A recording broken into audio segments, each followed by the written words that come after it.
4월 4일 새벽 기도회를 시작하겠습니다.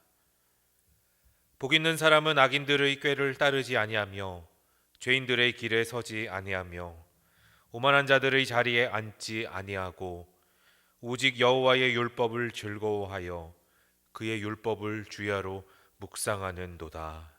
아멘.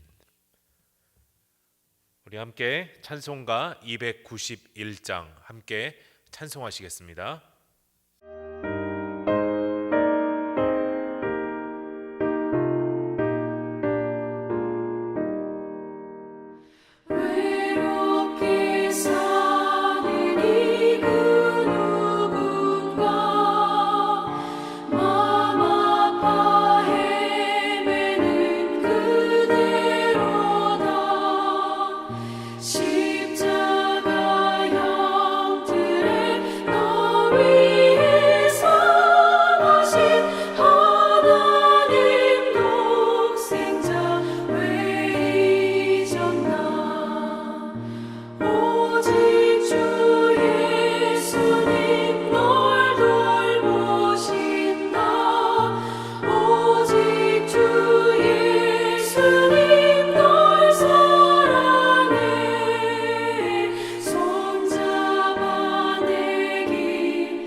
오늘 하나님께서 우리에게 주시는 말씀은 마태복음 18장 1절에서 4절 말씀입니다. 하나님의 말씀을 제가 봉독하겠습니다. 그때에 제자들이 예수께 나와 이르되 천국에서는 누가 크니이까? 예수께서 한 어린아이를 불러 그들 가운데 세우시고 이르시되 진실로 너희에게 이르노니 너희가 돌이켜 어린아이들과 같이 되지 아니하면 결단코 천국에 들어가지 못하리라.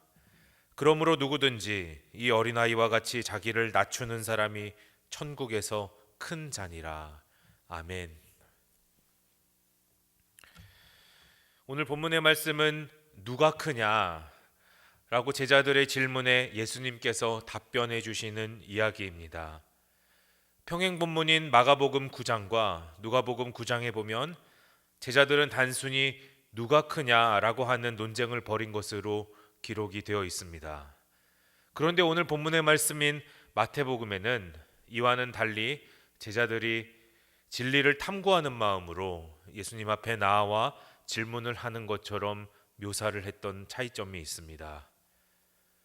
오늘 마태복음 18장 본문의 말씀은 그때에라는 표현으로 이야기가 시작이 됩니다. 그때가 언제인가, 왜 굳이 이런 표현을 썼을까 우리가 한번 의심을 해보아야 합니다. 분명히 마태가 그때라고 하는 표현을 사용한 의도가 있기 때문입니다. 그렇다면 그때에라고 할 때의 그때는 언제입니까? 평행 본문인 누가복음 9장 46절 앞에 위치한 누가복음 9장 44절에는 이런 예수님의 말씀이 기록되어 있습니다. 이 말을 너희 귀에 담아두라. 인자가 장차 사람들의 손에 넘겨지리라 하시되. 그러니까 제자들이 누가 크냐라는 논쟁을 할 때에는 예수님께서 두 번째로 자신의 순환을 예고하실 때였습니다. 오늘 본문의 말씀인 마태복음 18장 바로 앞에 위치한 내용을 보면 마태복음 17장 맨 마지막에 위치한 이야기가 예수님께서 성전세를 내신 이야기가 기록이 되어 있습니다. 당시 성전세는 아달월에 내었는데 이 아달월은 2월달, 3월달 그리고 15일 정도를 의미한다고 합니다. 예수님께서는 니산월, 그러니까 3, 4월 있었던 6월절 어린 양으로서 십자가에 못 박히셨는데 마태가 이야기한 그때해라는 것은 바로 예수님께서 십자가에 못 박히시기 한 달 전이었다는 것을 의미하는 것입니다. 예수님은 이제 십자가 사역을 한 달밖에 남겨놓지 않았기 때문에 마음이 심히 괴로운 상태셨습니다. 그래서 제자들에게 자신의 괴로운 마음을 벌써 두 번째로 인자가 고난을 당할 것이야 라고 말씀하신 것입니다. 그런데 이에 반해 제자들의 반응은 어떻습니까? 예수님에게 관심이 전혀 없습니다. 그래서 마태는 그때에 예수님께서 십자가에 달려 돌아가시기 한 달 전쯤에 라는 표현을 사용한 것입니다. 이것은 바로 제자들이 예수님께는 전혀 관심이 없었음을, 그리고 제자들이 얼마나 영적으로 무지한 상태에 있었는지를 보여주는 표현인 것입니다. 여러분, 그런데 재미있는 것은 이 모습이 과연 예수님의 12 제자들만의 모습이었을까요? 지금 여러분의 모습은 어떻습니까? 우리가 지금 사순절 5번째 주간을 보내고 있는 것을 여러분 알고나 계십니까? 그렇다면 지금 여러분은 사순절을 어떻게 보내고 계십니까? 성경은 오늘 마태복음 18장 본문의 말씀을 통하여 우리가 예수님의 제자라고 살아가기는 하지만 우리의 마음이 도대체 어디에 쏠려 있는지, 우리가 예수님에게는 관심이 있는 것인지 지금 우리에게 묻고 도전하고 있는 것입니다. 지금 여러분의 관심은 어디에 있습니까? 중국 우한에서 시작된 신종 코로나 바이러스로 인하여 그 바이러스를 핑계로 예배를 멀리하고 있지는 않습니까? 지금 제자들은 예수님께서 한 달 후에 감당하셔야 될 십자가 사역에는 전혀 관심이 없습니다. 지금 제자들의 관심이 어디에 있습니까? 마태복음 18장 1절 말씀입니다. 그때에 제자들이 예수께 나와 이르되 천국에서는 누가 크니이까? 진짜 기가 막힙니다. 지금 제자들의 관심은 온통 누가 크니이까에 쏠려 있습니다. 이 헬라어 원문을 살펴보면 비교급의 표현으로 기록되어 있는 것을 알 수가 있습니다. 그렇기 때문에 원문을 직역한다면 예수님, 우리 제자들 12명 중에서 누가 가장 큰 존재입니까? 누가 가장 위대한 존재입니까? 라고 물어본 것입니다. 여러분, 제자들이 굳이 왜 예수님에게 이런 말도 안 되는 질문을 했을까요? 당시 이스라엘은 로마의 식민지였습니다. 그래서 이스라엘 사람들, 즉 유대인들은 로마로부터 이스라엘을 독립시켜줄 정치적인 메시아를 기다리고 있었습니다. 그런데 마침 이때에 예수라고 하는 존재가 여기저기에서 놀라운 이적들을 일으킨다는 사실을 유대인 모두가 알게 되었습니다. 그러면서 유대인 모두는 예수님에게 희망을 걸고 있었습니다. 제자들도 마찬가지였습니다. 예수님은 우리 이스라엘을 로마로부터 구원해 주실 정치적인 메시아라고 생각하고 믿었던 것입니다. 그리고 2년 넘게 예수님과 함께 생활하면서 예수님께서 왕의 자리에 오르시면 한 자리를 차지하려는 생각을 갖고 있었던 것입니다. 결국 제자들의 관심은 예수님을 이용하여 한 자리를 차지하는 것이었습니다. 그런데 문제는 내가 차지할 자리가 함께 생활한 제자들보다 높은 자리에 위치해 있느냐였던 것입니다. 서로 더 크고 높은 자리에 오르고 싶기에 누가 더 큰지 논쟁을 벌였고 기어이 예수님께 질문하기에 이르렀던 것입니다. 우리가 예수님을 따른다고는 하지만 여전히 세상의 가치를 버리지 못하고 세상의 방법을 따라갈 때가 참 많이 있습니다. 그래서 예수님은 오늘 본문의 말씀을 통하여 하나님 나라 백성으로서 이 세상에서 어떻게 살아가야 하는가에 대해서 말씀해 주시는 것입니다. 예수님은 한 어린아이를 불러 제자들 가운데 세우시고 이렇게 말씀하십니다. 마태복음 18장 3절의 말씀입니다.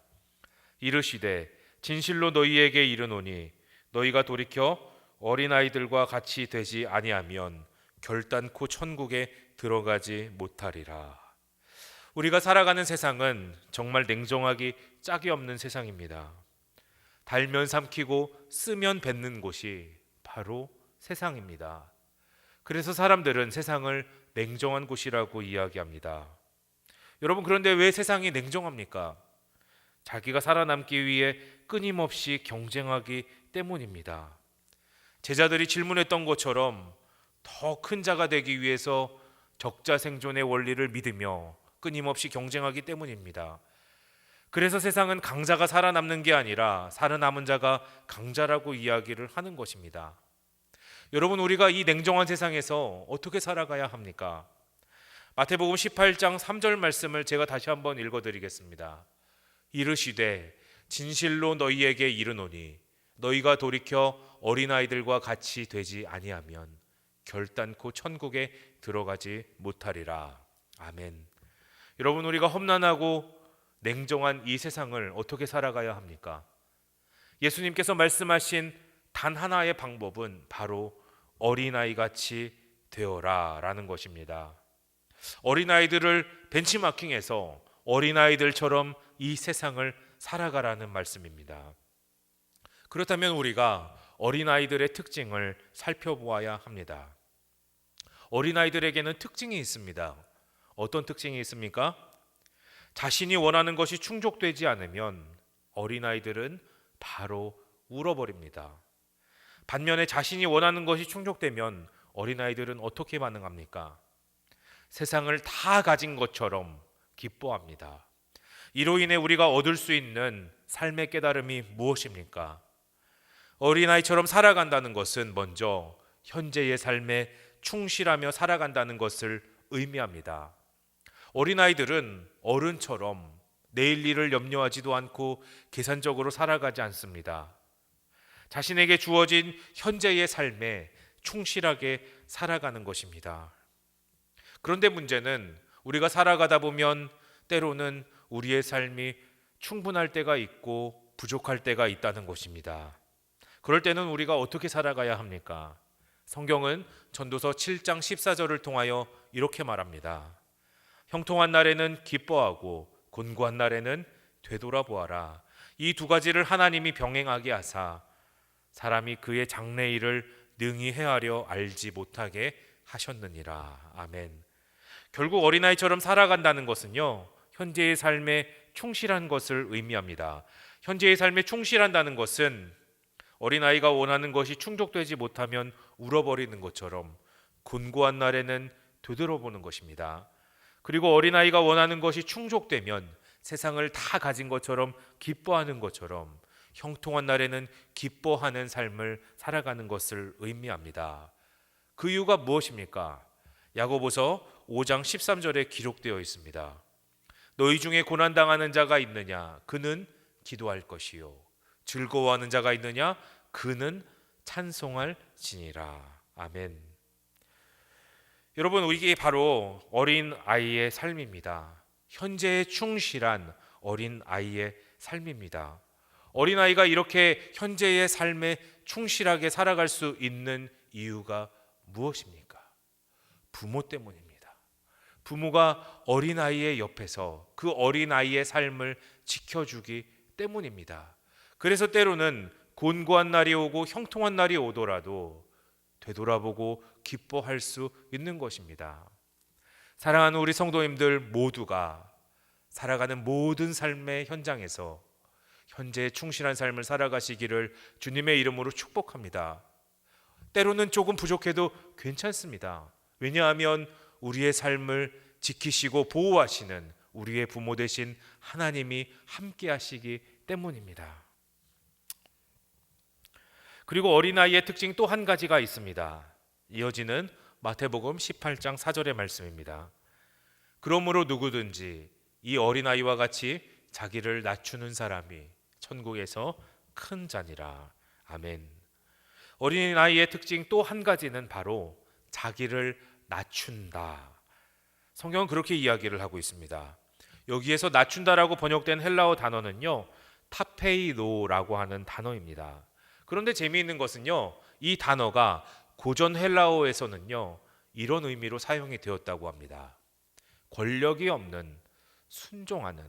그렇기 때문에 이 단어의 뜻을 대입을 해보면 어린아이는 자기를 낮추는 사람, 다른 말로 어린아이는 권력이 없는 사람입니다. 왜 그렇죠? 권력이 누구에게 있기 때문입니까? 어린아이는 순종하는 존재라는 말입니다. 누구에게 순종하는 존재입니까? 여기에서 알 수 있는 특징 또 한 가지 무엇입니까? 바로 어린아이는 부모 의존적인 존재라는 것입니다. 부모에게 권력을 위임한 존재, 그래서 부모를 존중하여서 부모의 말씀대로 살아가는 부모 의존적인 존재가 바로 어린아이라는 것입니다. 그래서 예수님은 어린아이처럼 살아라, 그 말씀은 우리가 전적으로 부모를 신뢰하며 부모의 말씀대로 살아가는 존재라고 말씀해 주시는 것입니다. 그래서 정리를 해본다면 어린아이들은 늘 부모 앞에서 자신을 낮추며 부모의 말씀에 살아가는 존재이고, 마찬가지로 우리도 우리의 부모 되신 하나님 앞에서 늘 겸손하게 하나님의 권위를 존중하여 하나님의 말씀에 순종하며 살아가야 한다는 말씀이고, 그렇게 어린아이처럼 살아가는 사람이 하나님께 인정받는 자, 천국에서 큰 자라는 말씀인 것입니다. 말씀을 정리하겠습니다. 우리도 이 세상을 살아가면서 제자들처럼 우리 마음의 욕심을 따라 세상적인 방법으로 살아갈 때가 참 많이 있습니다. 그 이유는 예수님에게 관심이 없기 때문입니다. 이때 우리가 기억해야 할 것은 어린아이처럼 현재의 삶에 충실하게 살아야 한다는 것입니다. 그리고 우리의 부모님 되시는 하나님을 전적으로 의존하며 하나님 의존적으로 살아가야 한다는 것입니다. 이런 삶이 어린아이의 삶이고 하나님께서 말씀하신 천국에서 큰 자의 삶이기 때문입니다. 사랑하는 우리 모든 성도님들, 늘 우리의 주인이신 예수님께 관심을 두시고 온전히 우리 주님 한 분만을 의지하셔서 그 말씀대로 살아가는 복된 인생 되시기를 주님의 이름으로 축복합니다. 기도하겠습니다. 아버지 하나님, 오늘도 우리에게 주신 말씀을 통하여 우리의 삶을 돌아보게 하시고 어떻게 살아가야 할지 말씀해 주셔서 감사를 드립니다. 늘 어린아이같이 우리에게 주어진 현재의 삶에 충실하게 살아가게 하시고 우리 주님을 최우선순위로 삼아 주님의 말씀대로 살아가게 하여 주시옵소서. 지금은 우리 구주 예수 그리스도의 은혜와 하나님 아버지의 끝없는 놀라운 사랑과 성령의 감동, 감화, 위로, 교통 충만하게 하심의 역사가 어린아이처럼 주어진 현재의 삶에 충실하고 우리 구주 예수님 한 분만 온전히 의지하며 살아가기로 다짐하는 모든 주의 자녀들 머리 위에 지금부터 영원까지 함께 하시기를 간절히 축원하옵나이다. 아멘.